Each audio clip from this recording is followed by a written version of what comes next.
take it away. Now, two more serious matters. It is time for Table Topics. And in this club, Table Topics is a training topic session. So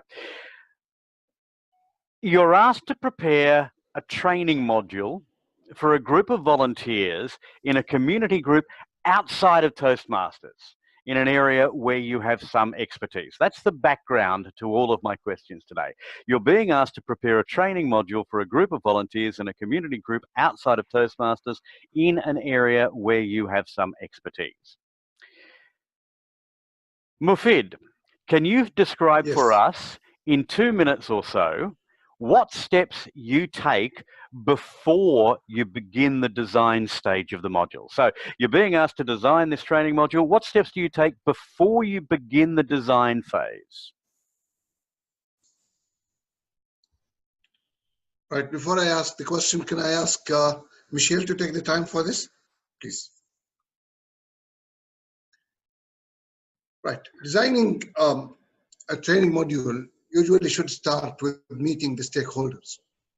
I usually go and speak to the HR to see what their needs is and what they expect out of this training. That is, I think, the stage number one.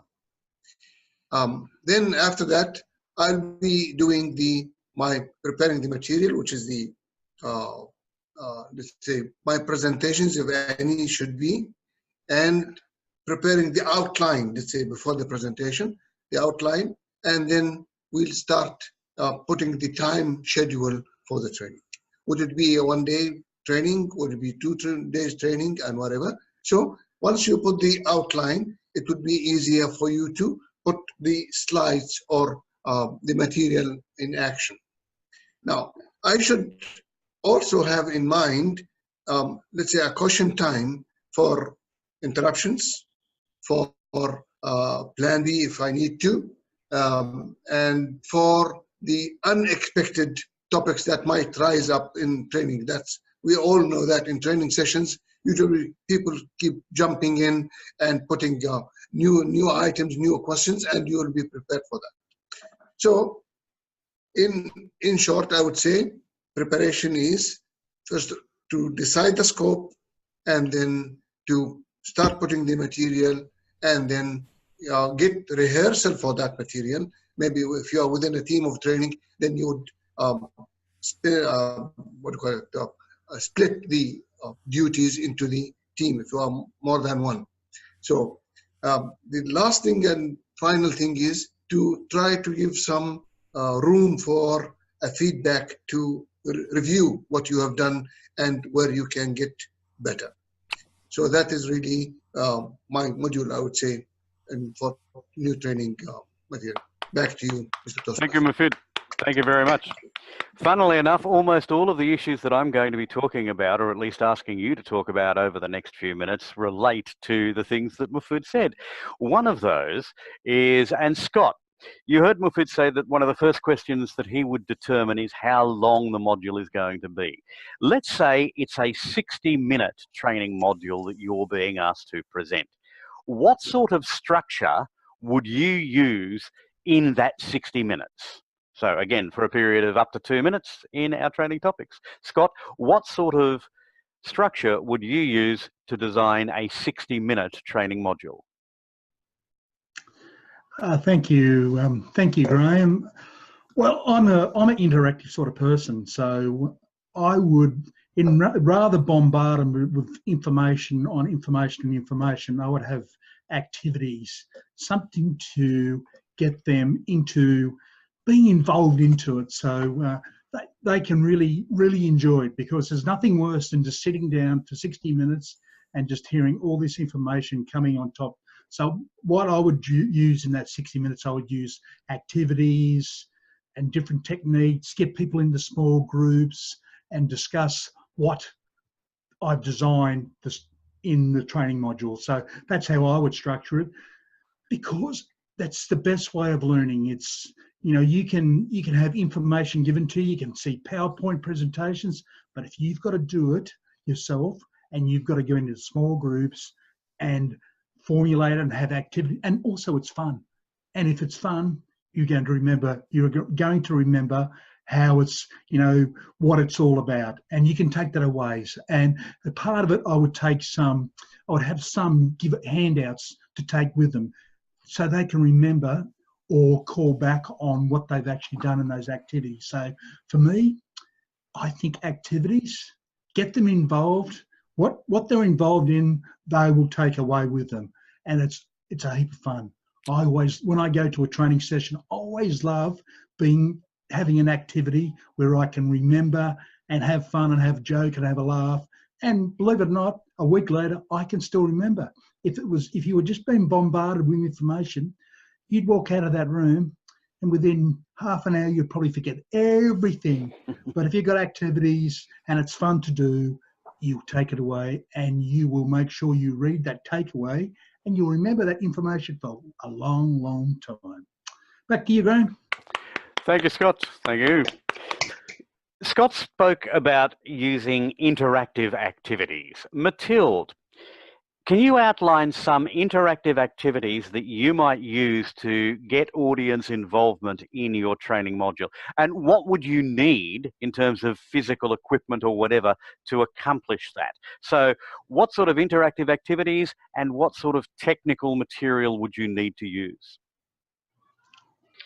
I once gave a workshop and it was about using different kinds of activities and about getting a feel using different senses. And therefore I used lots of different stations where people could try out different things, do it themselves or also do it within a little group. For example, I had a station where you needed to create something with nails, and I had a picture how it should look in the end, but most people were not able to do it themselves. So they finally gathered a whole group to solve this. This was very interactive, and I first thought they would do it alone because it was manageable alone, but then it turned out to be a group activity. Then I had a station where you could find out what does surrounding do to you. And I had different headsets and different kinds of music, and people could just sit in the chair, and I positioned it in a very beautiful place with a big window where you could just see the mountains. So actually you were just focusing on the beautiful nature, and then you had this different music on your ears, and it made people really react different. You could see when they are sitting in these chairs, I had 3 chairs, and some were really starting to rock with one song, and with the other song they were just calming down, and they this experienced how music would work on them and how the surrounding is working on them. I also had some creative things with drawing, but I think the hurdle is quite high because some people think they can't draw. Some are quite eager, they're just getting there and start doing whatever they like. So it's fun. And then I started to modify this with the drawing, so they could do whatever they want. They could also just do 3 spots, and it was a story of explaining it. So this was fun again, because then sometimes people jumped in, oh, what I see there was this what you meant? And it became a really funny thing to do this.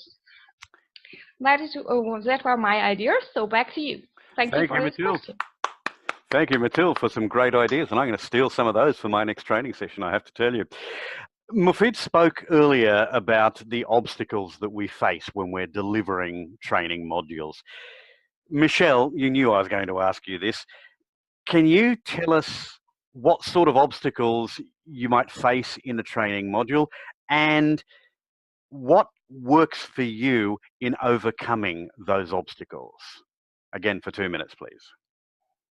Thank you, Graham. And yes, I knew that I should probably unmute already. I'm thinking these are volunteers in another nonprofit. And sometimes volunteers, or oftentimes volunteers, are people who have already succeeded in their careers. So they know a lot.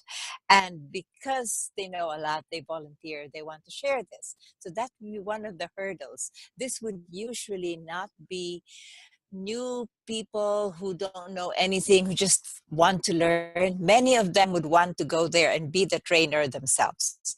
So one of the best ways to overcome that hurdle, which often comes up, is to invite everybody, to say from the onset, I am here to facilitate the conversation. There is no speaker, there is no resource person. We are all resource persons. Feel free to share. That opens the door, and then their knowledge, their sharing is not being a heckle or a block or an obstacle. It's more of a shared experience.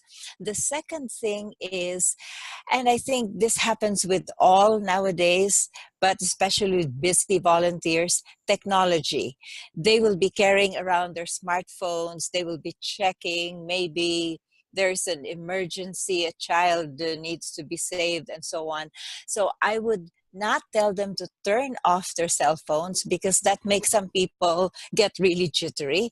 I would just suggest for them to set it aside, put it on mute, and if they have to take a call or if they have to attend to something on their phone, to very discreetly excuse themselves. Again, there would be mutual respect. They would understand that not to be disruptive, but at the same time, I would not deprive them of their part of their body or their brain. Back to you, Graham.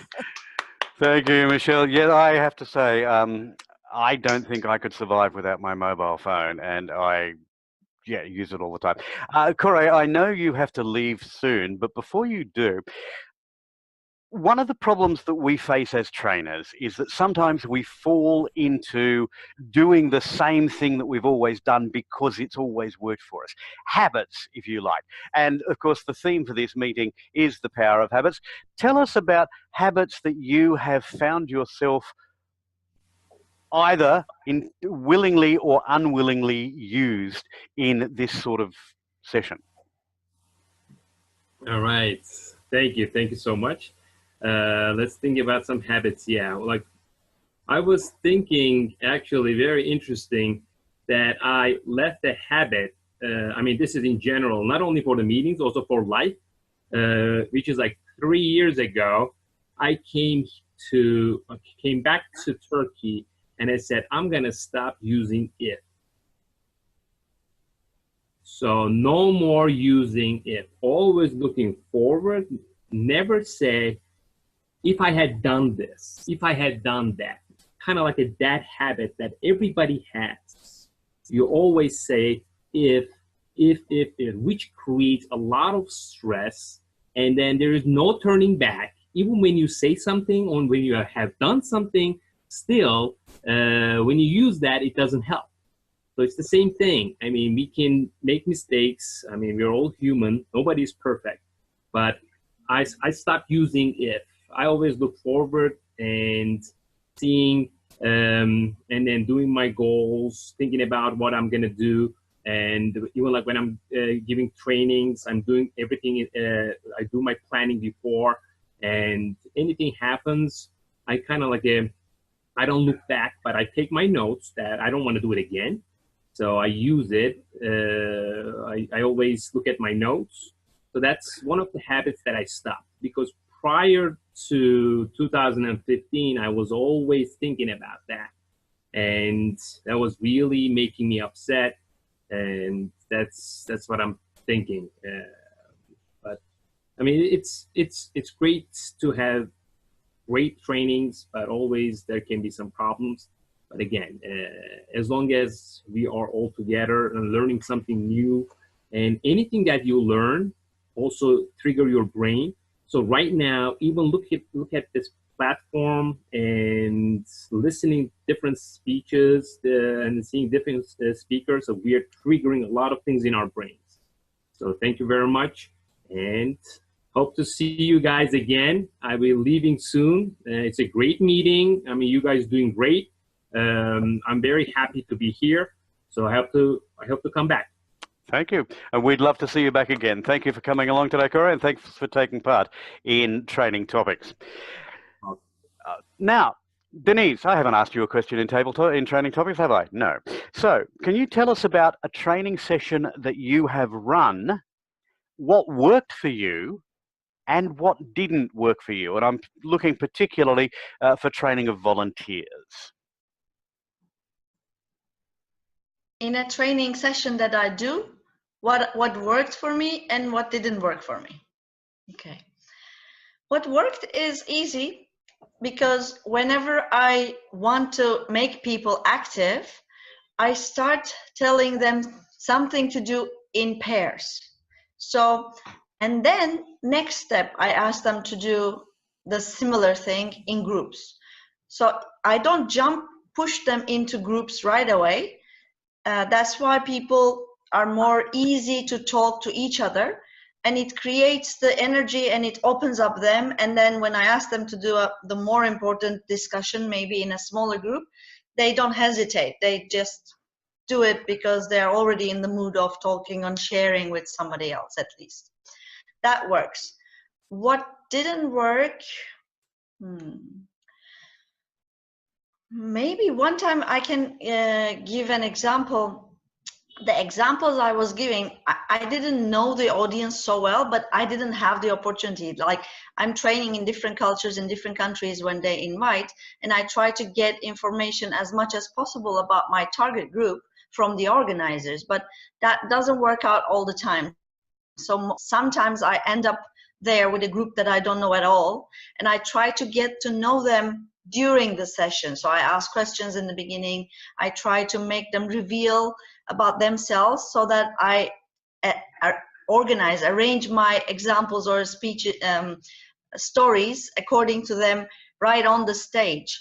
And sometimes that doesn't work because what I planned to explain or to tell doesn't fit with the group. And one time when I was giving some tips, one of the guys, who is an older, big father of a family kind of guy, started to cry. And obviously my story touched something personal and something special. And it was so hard to change the mood of the whole group at that moment. Thank you.